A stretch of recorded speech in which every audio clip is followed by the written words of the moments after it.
Alam mo ba na may mga lugar sa Pilipinas na parang ibang bansa sa ganda, pero hindi alam ng karamihan? Narito ang 3 magandang lugar sa Pilipinas na siguradong mapapawaw ka. Number 1, Batanes.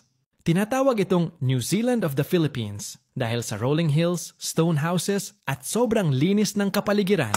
Kung gusto mo ng tahimik at Instagrammable na tanawin, eto na yon. Number 2, El Nido, Palawan.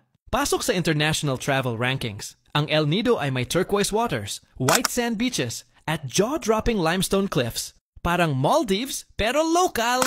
At number 3, Siquijor. May misteryo man ang pangalan, pero napakaganda ng mga waterfalls, white sand coves, at chill island life rito.